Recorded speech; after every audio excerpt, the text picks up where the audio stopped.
Bonjour à tous, bienvenue dans votre journal sur CCTV français en direct de Beijing. Et nous débutons cette édition avec la réunion des dirigeants économiques de la PEC qui s'est terminée jeudi. Les 21 économies membres ont préparé une déclaration commune sur la croissance économique. Les dirigeants ont fait savoir qu'ils avaient compris l'importance d'une communauté solide, intégrée et prospère au sein de la région. Ils ont ajouté que la vision de l'intégration pouvait permettre à tous les membres d'apprécier les fruits de la croissance économique et les avancées techniques. Alors que des indicateurs mettent en garde contre des incertitudes au niveau mondial, les membres de l'APEC se sont engagés à mettre sur pied des économies ouvertes grâce à un soutien complet et à des réformes structurelles ambitieuses. Les membres visent à obtenir des résultats positifs concernant l'économie, la société et l'environnement. Enfin, ils se sont engagés à approfondir la coopération financière et favoriser le développement des petites entreprises. Le président chinois Xi Jinping a donc terminé son séjour aux Philippines à l'occasion du sommet de la PEC à Manille. Durant les discussions, il a appelé les 21 économies membres du forum à accentuer leur coopération gagnant-gagnant afin de réaliser une prospérité commune. Le président chinois a aussi déclaré que la Chine allait se concentrer sur la qualité et l'efficacité de sa propre croissance en se focalisant davantage sur la protection de l'environnement et sur l'ouverture au monde. Un nouveau sommet de la PEC se termine pour le président chinois qui quitte Manille pour rentrer au pays. Reconnaissant les défis auxquels font face les pays de la région et du monde entier, il a appelé au renforcement du partenariat qui lie les économies du Pacifique. Il a dit que la région était toujours la locomotive de l'économie mondiale et a appelé les économies membres à utiliser la plateforme de la PEC pour continuer à constituer la tête de pont de la croissance mondiale. La région Asie-Pacifique abrite 40% de la population mondiale, 48% du commerce mondial et 57% de la production mondiale. Alors comment accélérer l'intégration de ces différentes économies et réaliser un développement inclusif dans la région? Le président Xi a déclaré que la clé de la réussite dans ce domaine résidait dans la réforme et l'innovation. Il faut trouver de nouveaux moteurs de croissance et ouvrir encore davantage les économies. M. Xi a dit que la zone de libre-échange Asie-Pacifique, la FTAAP, doit être construite aussi vite que possible. Il a appelé les dirigeants de la PEC à faire de ce rêve une réalité et il s'est fait l'avocat de davantage de connectivité au sein de la région Asie-Pacifique afin de lui insuffler plus de vitalité encore. Xi Jinping s'est adressé au sommet des PDG mercredi. Il a parlé de la croissance chinoise, disant que le pays connaissait une vague intense de réformes pour garantir son maintien au rang de locomotive de la croissance mondiale. Au cours des 3 premiers trimestres de l'année, l'économie chinoise a connu une croissance de 6,9%, contribuant à hauteur de 30% à la croissance mondiale. Une croissance qui est intervenue dans une économie de plus de 10 000 milliards de dollars. Xi Jinping a promis que la Chine allait accorder plus d'attention à la qualité et à l'efficacité de sa croissance, ainsi qu'à la protection de l'environnement et l'ouverture sur le monde. Il a enfin formulé le vœu de réaliser un environnement d'investissement ouvert, transparent et juste.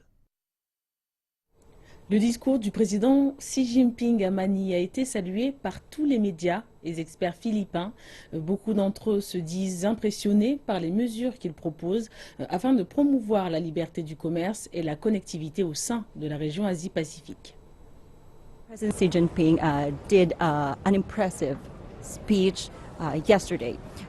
Le président Xi a prononcé un discours impressionnant, spécialement sur la zone de libre-échange Asie-Pacifique. FTAP is like giving more opportunity. Cela ouvrira des possibilités pour les petits pays comme les Philippines et pour ceux qui ne font pas partie de l'APEC mais qui voudraient nous rejoindre. Who are not yet member of APEC who wanted to be part of it. President Xi Jinping's speech was focused mostly on Le discours du président Xi se concentre sur la façon dont l'Asie-Pacifique doit s'unir en tant que groupe pour que la région se développe. Il dit que toutes les nations doivent coopérer et aussi avoir leur propre plan. La Chine est toujours une très grande économie, même si la croissance ralentit. Les mots de M. Xi auront un impact sur le monde. whatever President Xi Jinping says will always have an impact in the world economy. La Chine peut jouer un rôle important dans la promotion de la connectivité. La Chine soutient de nombreux projets, dont la Banque d'investissement dans les infrastructures asiatiques. La Chine a la technologie, les entreprises, les ressources. La PAI est une bonne plateforme pour la Chine. Une économie transparente et connectée a été l'un des sujets les plus discutés lors du sommet de la PEC de cette année. Les pays de la région Asie-Pacifique sont tous à la recherche de nouveaux moteurs de croissance pour améliorer leur niveau de connexion. Les experts estiment que les dépenses en infrastructure aideront à atteindre ce nouvel objectif fixé. Les investissements en infrastructure ont des effets considérables. En effet, $1 investi en infrastructure permet d'investir 3 autres dollars supplémentaires dans d'autres domaines. Par ailleurs, un investissement de 3 milliards de dollars permet de créer plus de 18 000 emplois. Ainsi, à l'heure actuelle, le niveau des investissements en infrastructure dans la région Asie-Pacifique restera à un niveau élevé. Près de la moitié de la population mondiale vit dans la région d'Asie-Pacifique, qui représente également près de la moitié du commerce et de la production économique mondiale. Mais globalement, le niveau inégal des infrastructures demeure un des freins importants de la croissance de la région. Selon la Banque asiatique de développement, les pays de la région Asie-Pacifique ont besoin chaque année d'environ 800 milliards de dollars pour financer la construction d'infrastructures intérieures et transfrontalières. Les analystes rappellent que la création de la Banque asiatique d'investissement en infrastructures servira de levier important pour augmenter le niveau des liaisons, des échanges et de la coopération entre les différents pays de la région. Et autre sujet d'actualité, le Premier ministre français Manuel Valls a prévenu que les terroristes étaient susceptibles de faire usage d'armes chimiques ou biologiques contre son pays. Il a fait cette déclaration devant le Parlement qui discute de l'extension de l'état d'urgence. Il a aussi appelé l'Union européenne à adopter des mesures, notamment concernant le partage d'informations concernant les passagers des vols de ligne. Il est plus que jamais temps que l'Europe adopte le texte sur le PNR afin de garantir la traçabilité des déplacements, y compris à l'intérieur de l'Union. C'est une condition de notre sécurité collective. L'Assemblée nationale française a voté pour la prolongation de l'état d'urgence pour une durée de 3 mois. La proposition de loi doit encore recevoir l'approbation de la Chambre haute. La police française a conduit 400 raids vendredi, procédé à 60 arrestations et saisi 75 armes. L'état d'urgence donne des pouvoirs supplémentaires à la police qui peut arrêter, fouiller ou restreindre les mouvements de toute personne ou véhicule si elle le juge nécessaire. Et à l'extérieur de la France, d'autres régions d'Europe sont en état d'alerte. La Suède a relevé son niveau de menace terroriste à un sommet historique au lendemain de l'annulation d'un match de football international en Allemagne, 1 heure avant le coup d'envoi. La police suédoise a lancé une chasse à l'homme contre un des siens. Voici Muhtar Muthana Majid, un Irakien d'origine de 25 ans qui était récemment revenu de Syrie et qui est rentré au pays mercredi. Des officiers supplémentaires ont été déployés dans les rues exceptionnellement calmes de la capitale, Stockholm. Je n'ai pas peur, mais on y pense et je suis un peu nerveuse. Mais en même temps, je pense que la meilleure stratégie est de s'en foutre. Je suis un peu inquiète, mais je n'ai pas peur. Pas du tout. On se sent un peu inquiet parce que cela peut se produire. C'est arrivé en France, cela peut se produire ici. La police allemande aussi reste en état d'alerte. Dans la nuit de mardi à mercredi, un groupe d'intervention tactique a pris d'assaut un stade 1 heure avant le coup d'envoi d'un match de football international. Une information des services de renseignement français a fait état d'une menace sérieuse. Et certains responsables affirment maintenant que le cerveau des attaques de Paris, Abdelhamid Abaoud, qui est maintenant mort, a séjourné en Allemagne. À Berlin, jeudi, la chancelière allemande et son homologue autrichien ont reconnu que tout le continent est menacé. Notre approche est aussi de se soutenir en Europe. Les pays épris de liberté de ce monde doivent être solidarité pour retrouver les criminels, mais aussi défendre et garantir notre mode de vie. Nous, notre société, nous sommes si vulnérables. La communauté internationale à tous les niveaux, les enquêtes, la police, mais aussi les réponses politiques, nous devons être plus solidaires. Nous ne pouvons pas reculer. Nous devons nous rapprocher et agir de manière concertée. Mais les gens sont nerveux. En Bulgarie, les forces spéciales sont montées à bord d'un avion de ligne polonais détourné. Une alerte à la bombe qui s'est révélée être un canular. Les alertes en Suède et en Allemagne ressemblent plus à des précautions. Le journal allemand Bild dit avoir eu accès à des documents qui prouvent que l'attentat de Hanovre était bien réel et que le plan était de faire exploser plusieurs bombes. Nous ne saurons peut-être jamais à quel point l'attentat était prêt de se réaliser, mais il n'y a pas vraiment de sentiment de panique. L'Europe, tout de même, semble déterminée à poursuivre ses activités comme d'habitude. Après les attaques terroristes qui ont frappé Paris, la France est engagée à détruire le groupe État islamique. Et alors que le gouvernement augmente son budget consacré à la défense, il demande la contribution des autres pays européens. On se demande si la France et les autres États membres de l'UE peuvent se permettre ce qui pourrait être une lutte prolongée. 2 jours après les attaques terroristes à Paris, les chasseurs français bombardaient les positions de l'État islamique. Ces actions nous confirme une fois encore que nous sommes dans la guerre.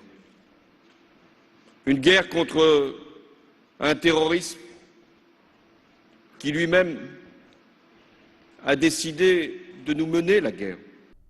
La France fait une entorse aux règles budgétaires en débloquant 600 millions d'euros supplémentaires cette année, une somme consacrée au combat contre l'État islamique. Les pays voisins sont également sollicités par la France, Paris invoquant pour la première fois dans l'histoire de l'UE une clause d'assistance de défense mutuelle. Mais ces pays criblés de dettes sont censés les réduire. Il faut en effet éviter une répétition de la crise financière qui a ruiné la Grèce. Compte tenu de circonstances exceptionnelles, l'UE accorde un peu de marge à la France. Nous avons rendu notre évaluation sur la base du projet de plan budgétaire qui a été présenté le mois dernier par la France et donc qui n'inclut pas forcément les coûts qui ont été évoqués hier et rementionnés par le Premier ministre ce matin. Il va sans dire. Les États-Unis sont une autre grande puissance qui a beaucoup dépensé dans la guerre contre le terrorisme.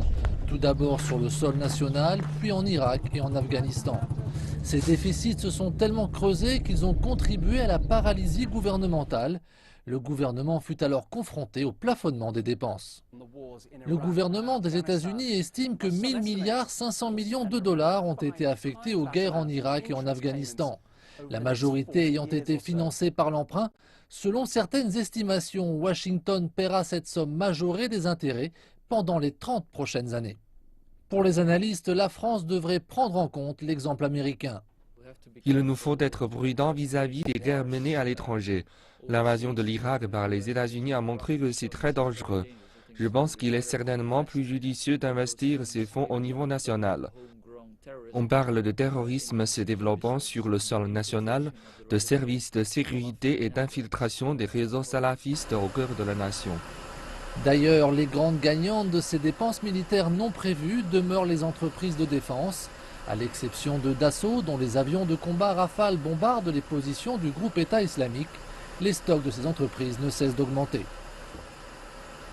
Merci de nous retrouver pour la deuxième partie de cette édition consacrée à l'actualité chinoise et présentée par Chedan. Bonjour Chedan. Bonjour Aïssa. Quelle est la une de l'actualité chinoise? On va commencer cette partie avec les efforts de la Chine pour combattre les changements climatiques. Le Bureau de l'information du Conseil des affaires d'État de la République populaire de Chine a organisé une conférence de presse portant justement sur les efforts pour combattre les changements climatiques. Xie Zhenhua, le représentant spécial des affaires des changements climatiques, a rappelé que des progrès avaient été constatés à ce niveau. On l'écoute.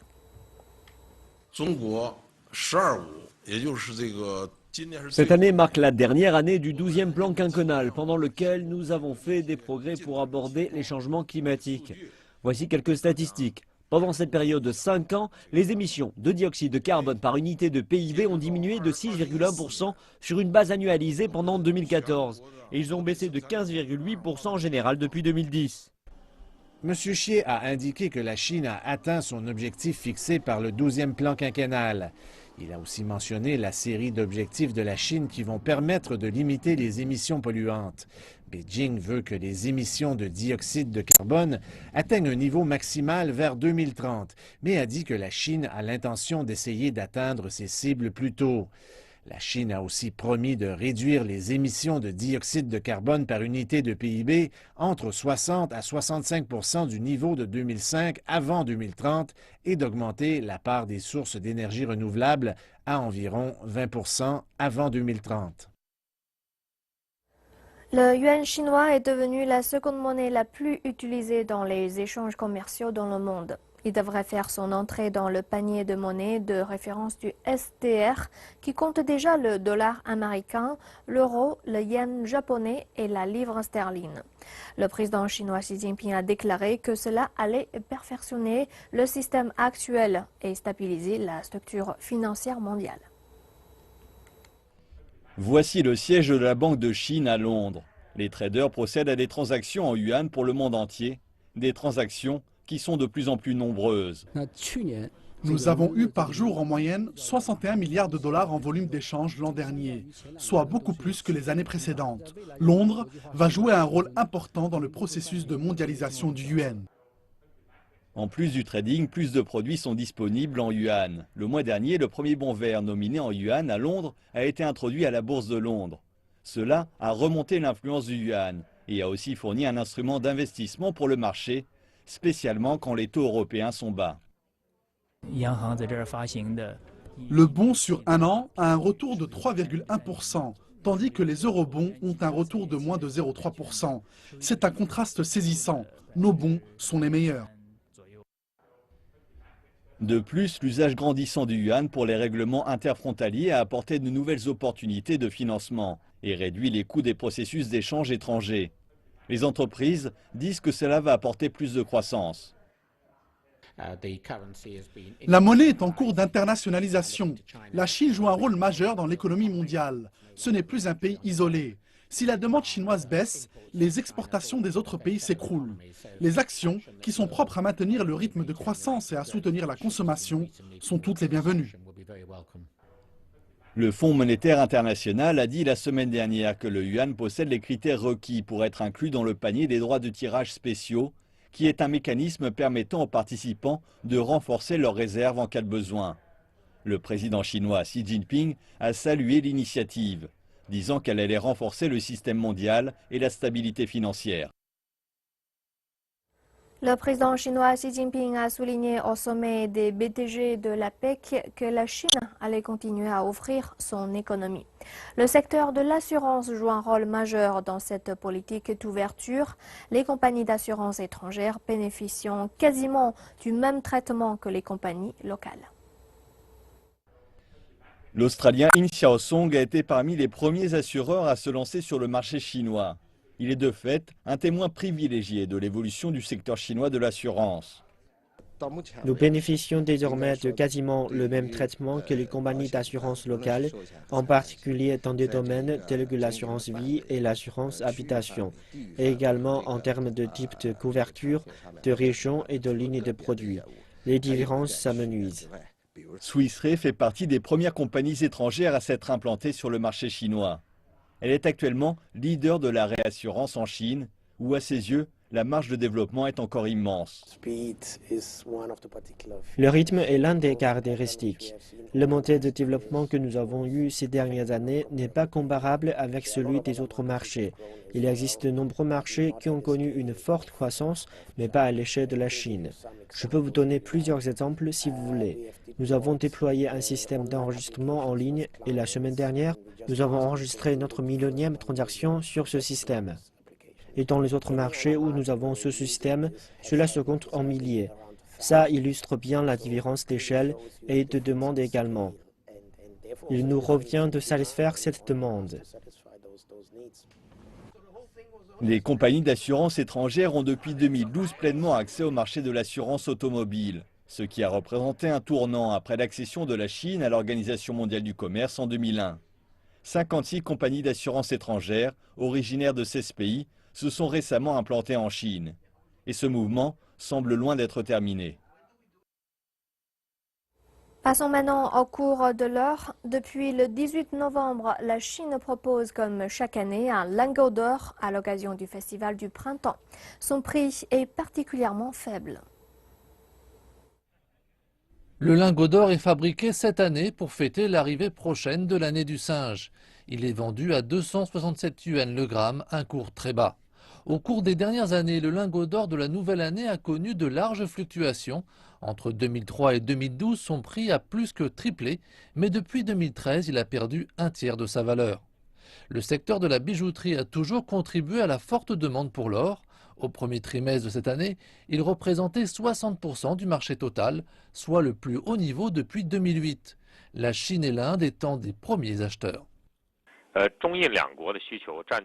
La Chine et l'Inde représentent 45% de la demande totale mondiale de l'or.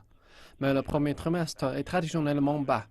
Nous sommes donc modérément optimistes sur les besoins pour l'or en Chine. Les spécialistes l'affirment, le prix de l'or pourrait grandement être affecté par le changement de taux au sein de la Réserve fédérale.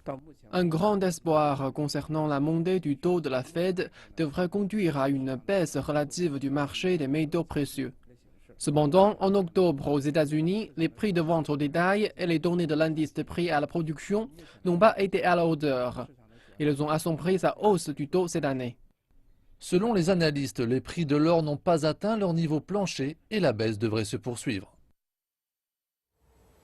Pour s'adapter à l'ère des nouveaux médias, CCTV s'équipe et organise une modernisation complète de sa production à l'horizon 2016. Les programmes seront enrichis de contenu numérique afin d'offrir une expérience plus interactive. Nouveau format pour une nouvelle année. CCTV fait peau neuve en 2016. De nouveaux programmes d'actualité tels que News, Broadcast et Focus mettront en contribution des segments interactifs pour compléter leur contenu. Des efforts seront également faits pour les émissions de variété. À l'exception de Challenge the Impossible, une émission de télé-réalité où des participants venus du monde entier s'affrontent, CCTV prévu de nouveaux formats éducatifs et de divertissement.